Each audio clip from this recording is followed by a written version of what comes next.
Bismillahirrahmanirrahim. Assalamualaikum warahmatullahi wabarakatuh.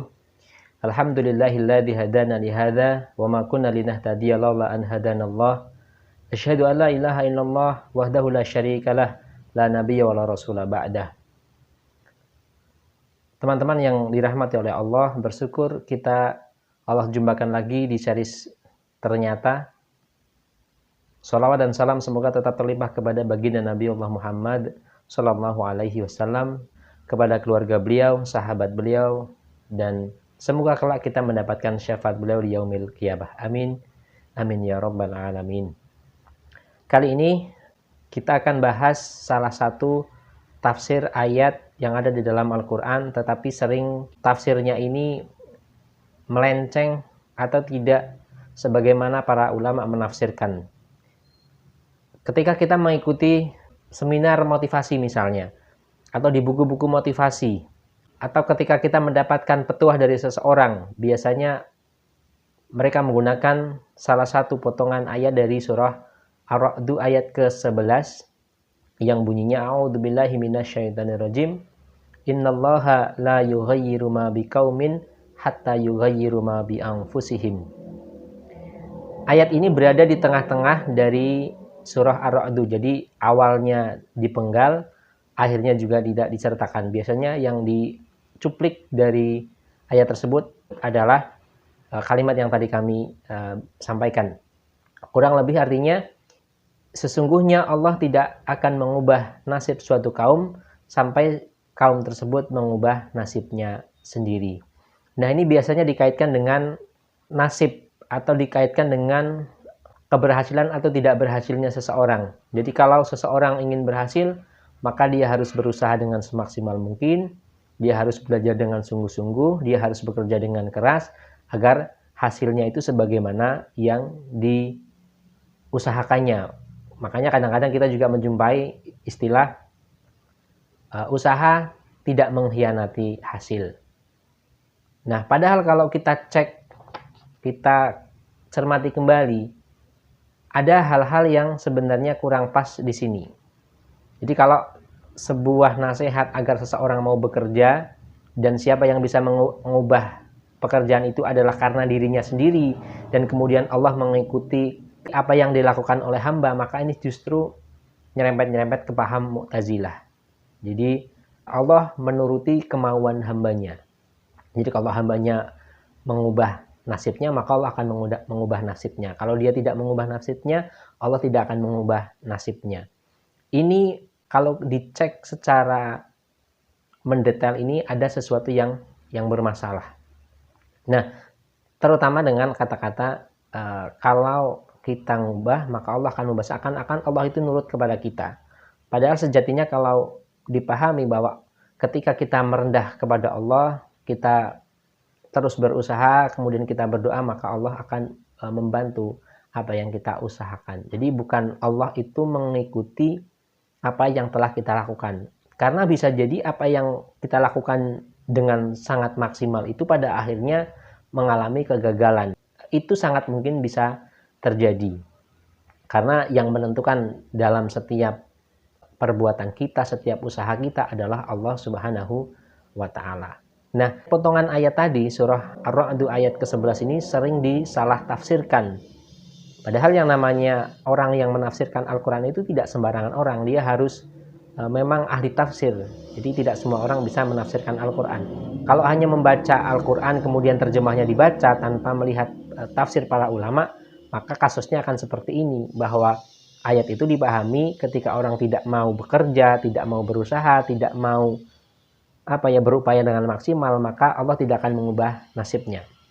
Padahal kalau kita cek di dalam tafsir misalnya, yang ada misalnya disebutkan dalam tafsir At-Tabari, tafsir Al-Qurtubi, itu semuanya mengatakan bahwa pada dasarnya seluruh umat manusia ini mendapatkan nikmat oleh Allah Subhanahu wa Ta'ala, mendapatkan kesehatan, mendapatkan kebaikan, mendapatkan nikmat bisa hidup bahagia dan seterusnya. Pokoknya standarnya kita itu diciptakan dalam berbagai nikmat. Kita bisa berjalan, bisa melihat, bisa mendengar, bisa merasakan sesuatu, bisa makan makanan enak. Itu defaultnya, aslinya semua orang mendapatkan itu. Nah, nikmat ini akan berganti ketika orang tersebut melakukan kemaksiatan kepada Allah, melakukan permusuhan, kejahatan dan sebagainya, maka nikmat itu akan dicabut oleh Allah. Jadi kalau kita cek di tafsir ternyata terbalik. Jadi bukan dari takdir buruk menjadi takdir baik, tetapi kalau dicek di dalam penafsiran para ulama itu takdir yang sudah baik karena kita berdosa, kita bermaksiat, maka dia akan menjadi dicabut oleh Allah dari baik menjadi buruk. Ini yang sesuai dengan apa yang dipahami dan apa yang dijelaskan oleh para ulama tafsir.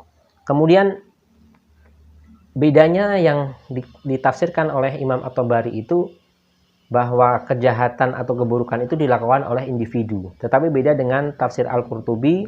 Di dalam tafsirnya Imam Al-Qurtubi ini mengatakan bahwa takdir yang tadinya sudah baik atau nikmat-nikmat yang sudah ada itu bisa berganti menjadi sebuah musibah, tidak hanya dipengaruhi oleh satu pribadi. Jadi bahkan bisa dipengaruhi oleh orang lain. Beliau mencontohkan misalnya pada kasus perang Uhud. Jadi di perang Uhud ini kaum muslimin sudah hampir menang. Kaum kafir Quraisy itu sudah lari tunggang langgang karena mereka tidak bisa menghadapi serangan kaum muslimin yang sangat memberani.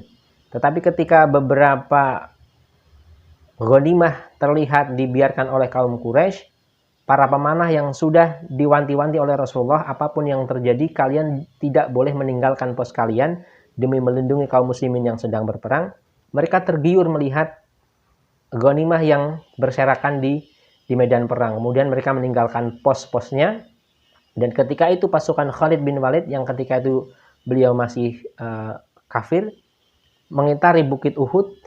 Kemudian mereka menyerang dari belakang sehingga kaum muslimin pun bisa kalah saat itu.